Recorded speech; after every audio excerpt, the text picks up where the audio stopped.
as some of you might know, and I'm at Torwoodlee Tower, which is a very nice old tower house, which I will show you in a bit. But before I get there, I want to show you loads and loads, millions in fact, of snowdrops on the little path up here. Oh, heavenly dew. These are opening up rather nicely. So you can see now, I was talking the other day about how this particular species, they've got this almost a grey-green petal, and they have, just here on the inner petals, they've got this little green bridge sort of thing. That's how you can tell these, a little end. So they have 3 outer petals, and then you can see the 3 inner petals with the green on them as well. So that's how you can tell that they are Galanthus nivalis. And there's loads of them here. You can see a big patch just down there on the entrance, and there's loads lining the driveway as well. They're very beautiful, I think. Very pretty. Let's show you some more down here. So the snowdrop, my favourite flower, and they start appearing January and February into March. Look at that. There's dots of white all over here. There's loads and loads up here. And then the crocuses and the daffodils start coming out. But at the moment, it's almost like a little bit of snowdrops down there. Zoom in. Come on.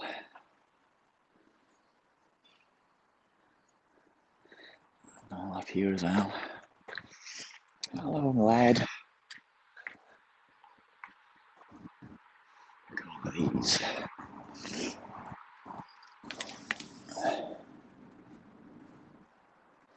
Thank you, Paul. Great reporting. Thank you. The green of the leaves on screen, it looks a little bit more vibrant than it is in reality. It's slightly more metallic grey looking than the bright green. Truth. It always makes me happy to see all these snowdrops for spring.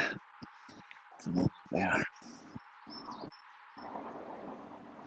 There's millions of them.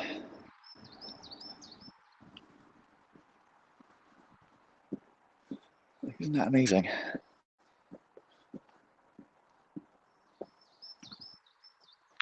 You hear the birds as well coming out.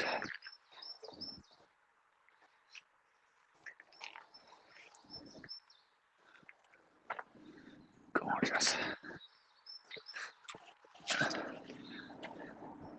Like all snowdrops. Every little white dot is a snowdrop.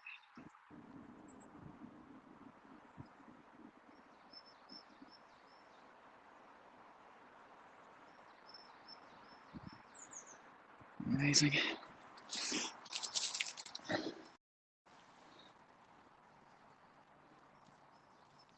So many. Hello, DN Country J. Hello, Cheryl from Charlotte. Welcome. Welcome, Scotland. So I like the snowdrop. I think I've probably told you all before why I like them so much. Because they're very beautiful, obviously, and they're very tough. They're very strong. They're the first flowers to appear every year. every spring. Well, it's not even spring yet, it's still winter. Every year, the snowdrop comes up first. So they push their way up through the cold and frozen ground, forcing their way up to say hello. They're the very first flowers to get the very first insects. So they're really tough, they're really, really hardy, despite how delicate and beautiful they are. They're so strong and determined, and they look and act like ballet dancers. They're deceptively strong, deceptively tough, despite being very beautiful, and it's like they're wearing little white tutus as well. So that's why I like the snowdrop so much. And they're obviously a sign of spring as well, which makes me happy. So we'll go up towards the tower and show you that. It's in here. It's a nice little winding path up towards the tower with Sean.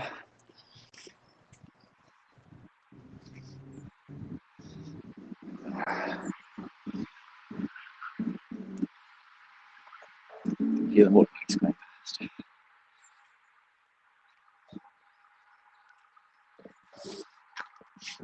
Hello, Lynn. Hello, Paul of the Vicarage. Come on. Amazing.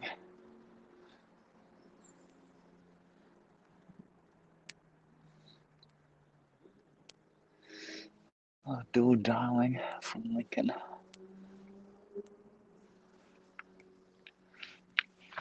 Beautiful. Next chocolate review. Oh, not for a while, I don't think. Unfortunately.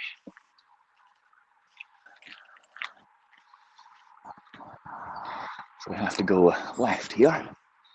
This is where the farm walk goes. And there's the Galashiels Path sign as well, telling us to go off to the left. And that's a sign saying, please respect our privacy. The owners. You're in Pyongyang today, are you, Ed? Lovely. Now we could go off that way to the right, and that would take us up to Torwoodlee Tower. Torwoodlee Broch. But this way, up the tree-lined avenue, which is a little bit wet and muddy, takes us to the tower, which is an old building. And you should begin to see it in a moment. Just poking its way over the brow of the hill. Am I filming the privacy sign? I was discreet. The privacy sign. So there's the beginning of the tower.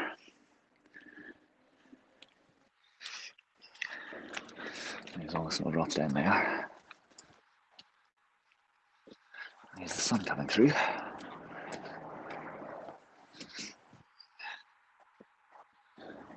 Been here up to Torwoodlee Tower many times on Periscope. I think I've got a YouTube video of it as well. I can remember taking video clips anyway.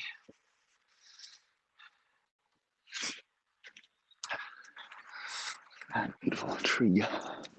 Beautiful bark on that. Check out the bark on that.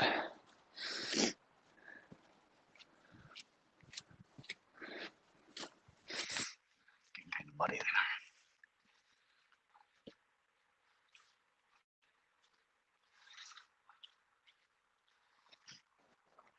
Where is Anne Kelly? I don't know. Haven't seen her.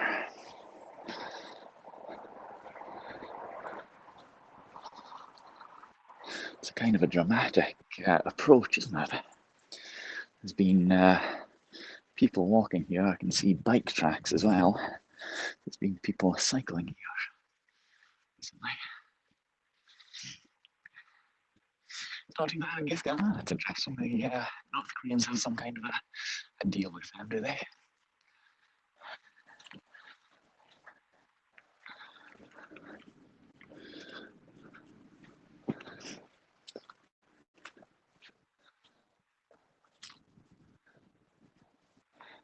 Hear the wind in the trees.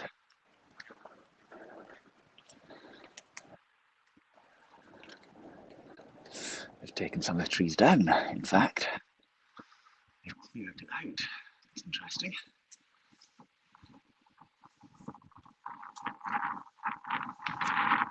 It's not going to help the wind, because there's less of a wind break now.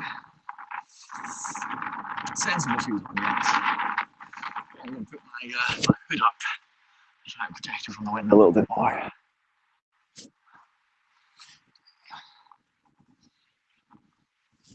Oh, that's a bit chilly. The little dipper.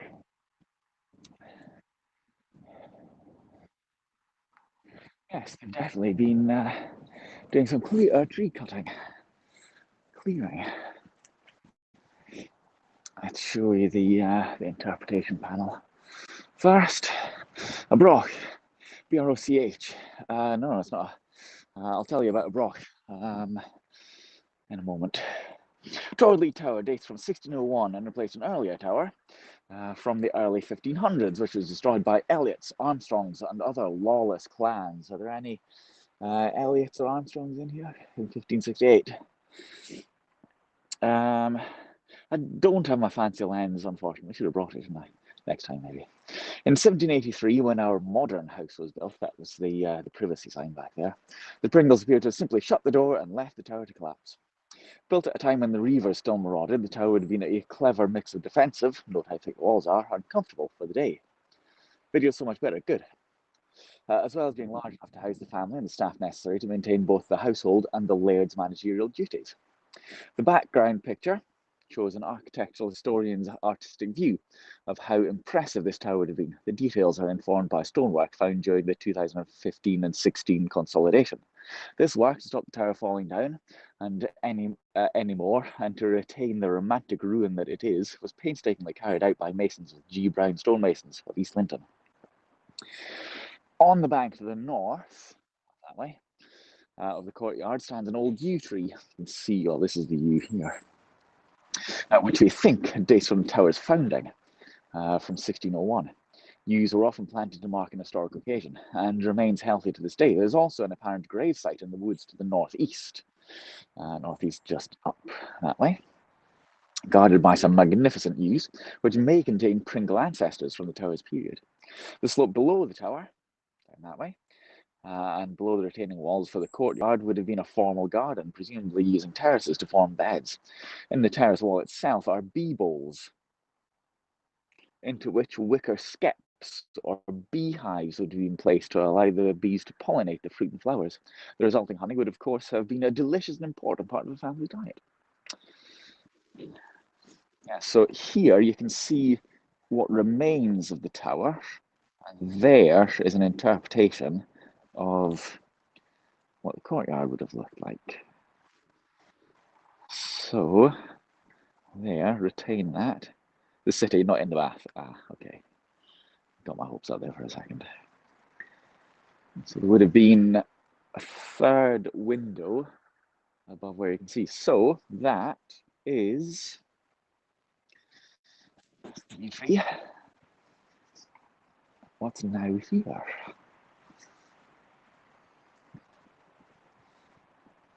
So there would be more building over there and this courtyard.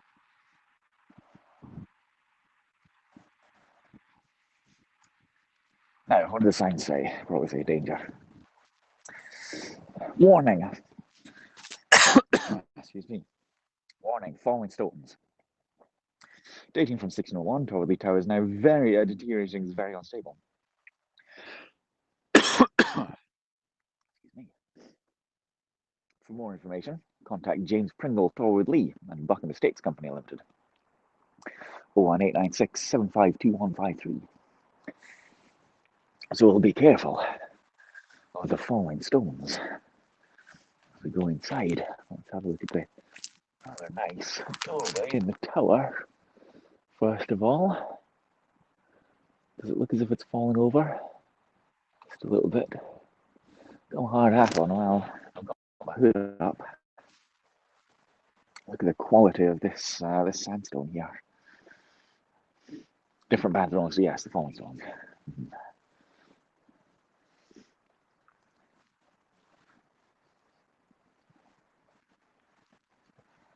Look at the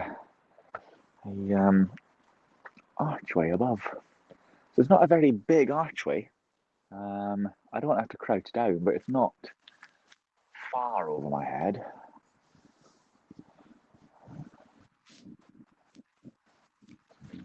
Watch out for the falling stones. You can see it's been propped up, kind of. And you can see the kind of the spiral staircase as well.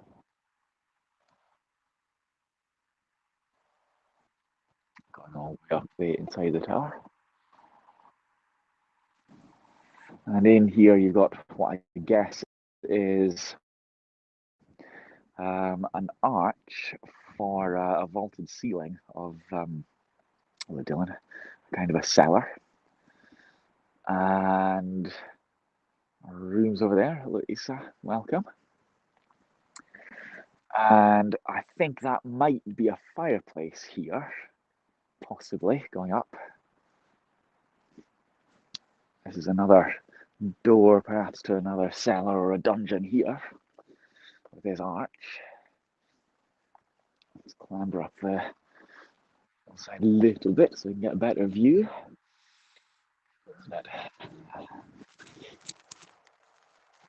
So it's pretty high. We were here yesterday. Wow.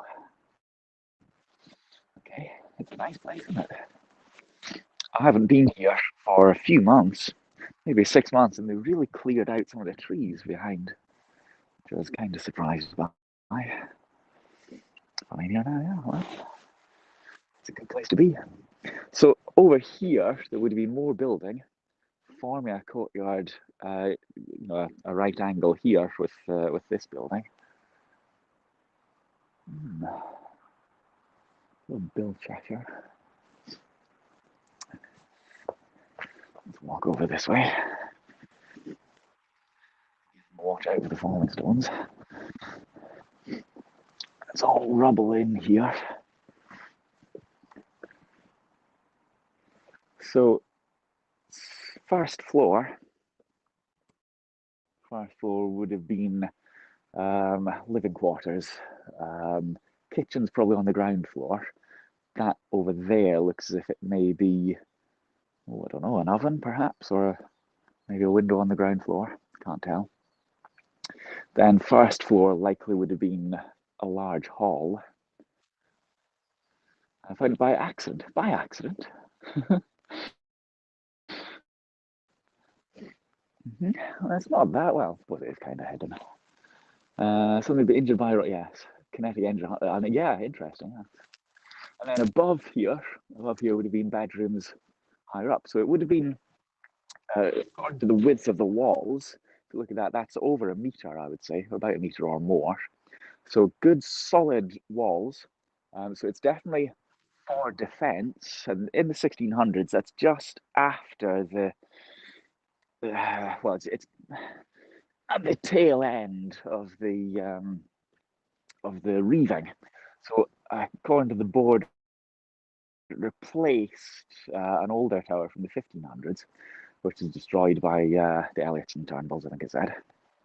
A couple of clans from a little bit further south towards Hawick. So they needed a good, solid defensive building. And this is a good place to have it. Up that way, about a kilometre away up the hill, is a broch, which goes back to probably just before the Roman occupation.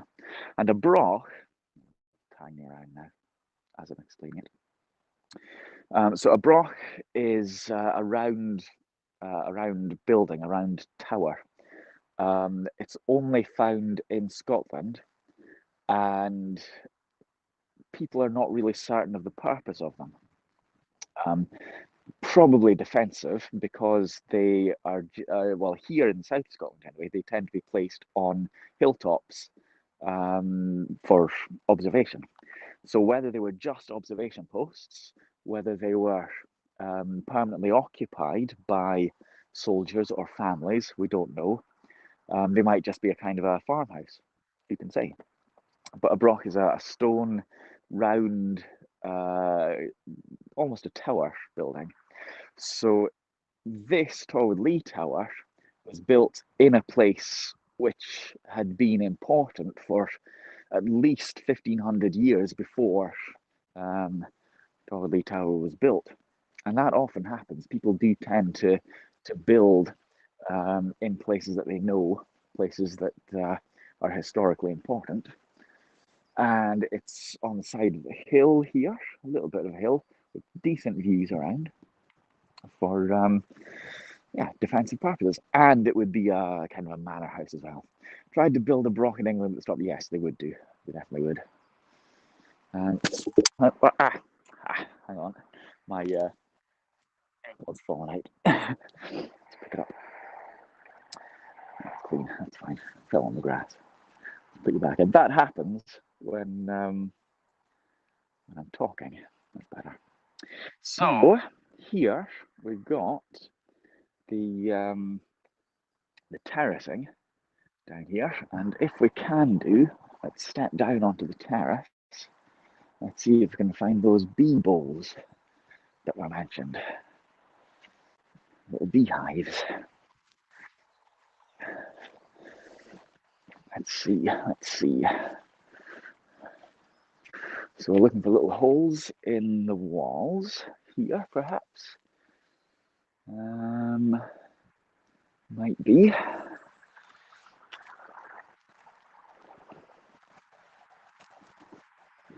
Yes, they look reasonable. There's some. Oh, what are these? These. That's interesting. So these are planted into the. So these must be the bee balls here then. I guess planted into the side of the wall. Brook, not a brook, no, broch, B-R-O-C-H, broch. Leaf cutters, what the ants. So, yeah, that's interesting. That's a pretty good view from down here.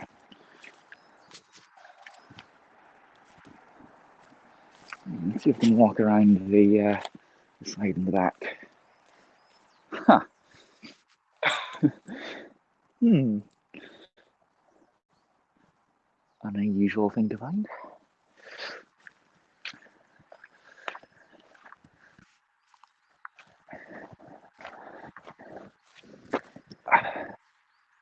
Let's see if we can get a good view from the backside. Like Lake and Well. No, a broch is a specific thing to Scotland. It's not a translation or an equivalent of an English word. Bees on the wall, yeah. Well, bee holes are little bee hives. Yeah, broch is a particularly Celtic, Scottish defensive structure. It's getting a bit wet over there. So I think this is where the graveyard was, because that looks like a U up there. Oh, Andy, bring your drone, yeah.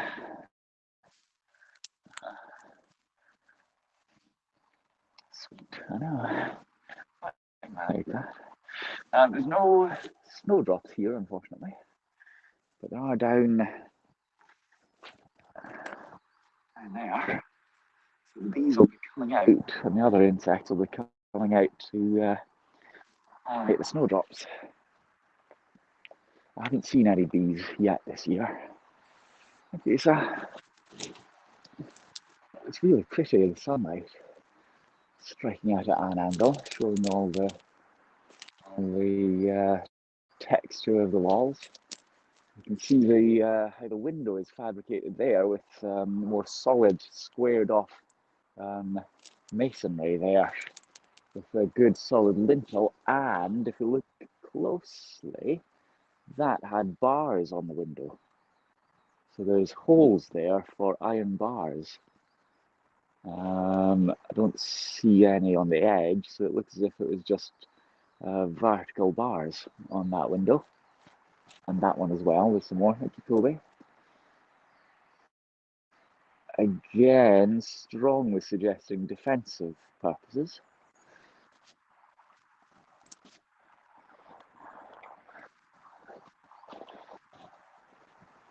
I'm surprised to see a window so low down there, actually. How old it is? This is built 1601, so it's 420 years old. But it replaced an older tower. Yeah. So you can see those holes on these windows as well. Yes. Yes. There. One above as well. So obviously these windows, they would go up to about there, I think.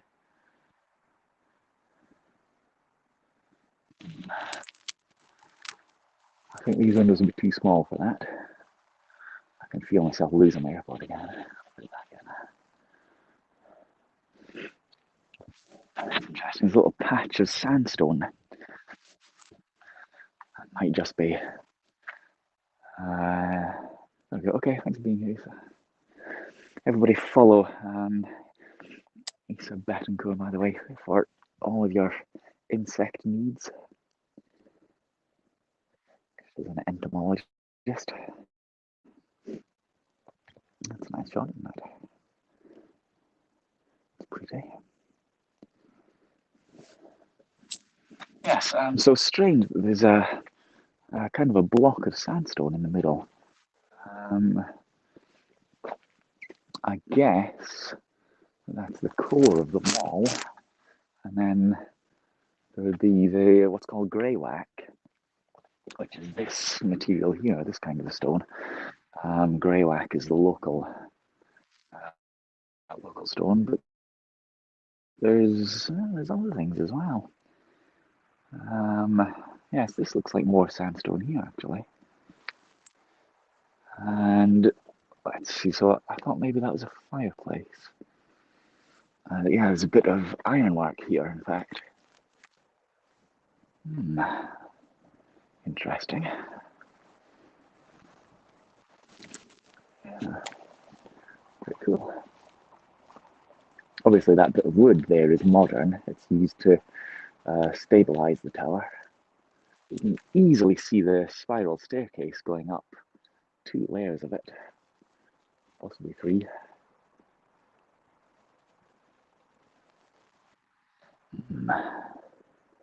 Imagine being one of the Pringle family, owning this and walking right up to the top of the tower to get the better view of the approaching Elliots, or Turnbulls, or Armstrongs, or if you're really unlucky, the Parseys. Hello, Andy. Have you had your vaccination yet?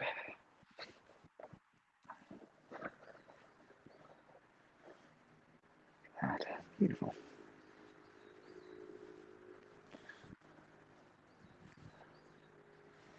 Yeah, there's more information on their website, on the Torwoodlee Tower website, that you can have a look at. Is that another motorbike going fast? Just a little walk up here and see if there's anything interesting. I don't think I've been up this path before. Tomorrow, okay. Yeah, here is the website, torwoodlee.com. So you can find out more there. It's under the Protection of Historic Environment Scotland. That's interesting. That's not Pringle. That's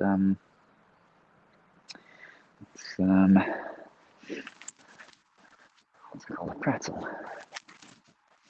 Now, I need some building here. It's slightly curved. I can't see it being a stable. I don't know what that was.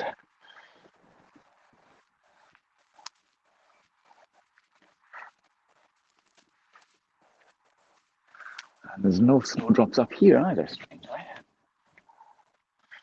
An ancient site. Might see. No, I can't quite see the golf course. Yeah, houses though.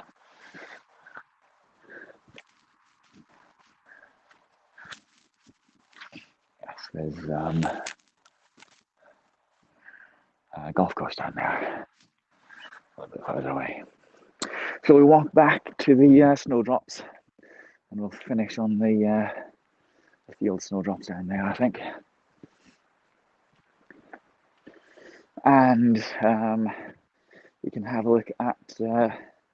I think I've got a video of Torwoodlee Tower, and maybe Torwoodlee Brock as well on my YouTube, so you can find me there. We'll head back to the snowdrops.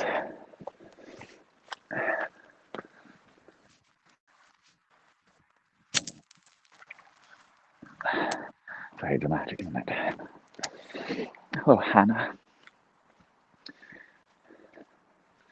Problem with restreaming from Haps is I can't see who's watching unless they comment. So you can be very discreet and say nothing, and I'll not know you're here. Apart from on Periscope, where I can find out by looking back on the replay. I'm in two minds as to whether I like that or not.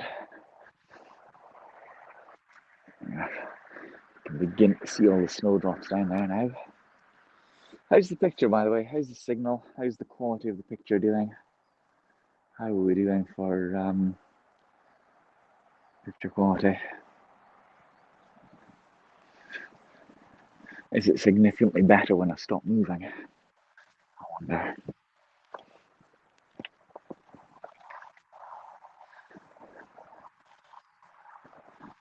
The chirping birds.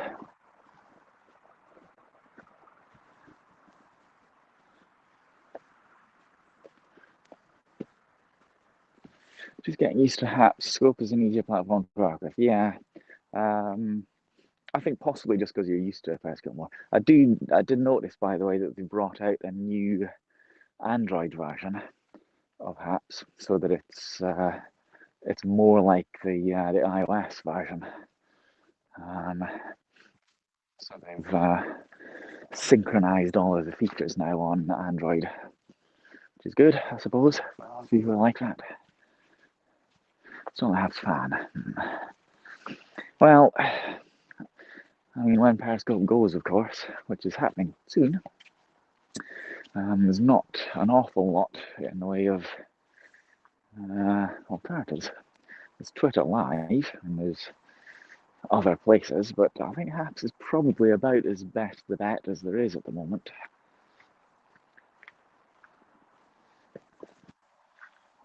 I think it's about as close to Periscope as you can get. There's some things that are missing, or some things that are better.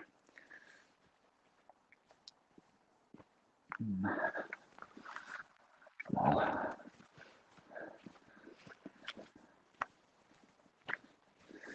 some things that they're certainly still working very hard on, and they do seem to be working hard quite a bit, and they interact with viewers and broadcasters quite well.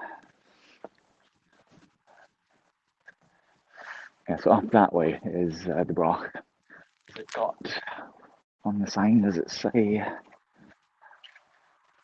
It's totally circular walk. Gorgeous, isn't it, Saffron? It works just old dog music, yeah, right?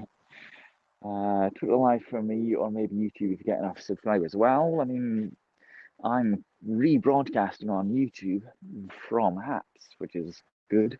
So I wouldn't be able to do this because I don't have enough subscribers on YouTube. So I can do this from apps, which is nice.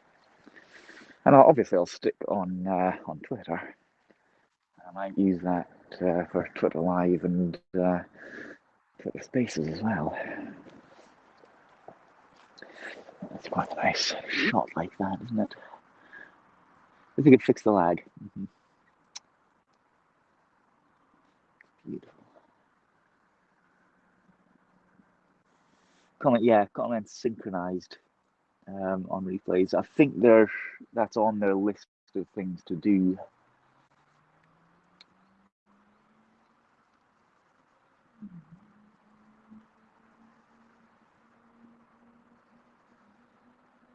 Isn't that kind of magnificent?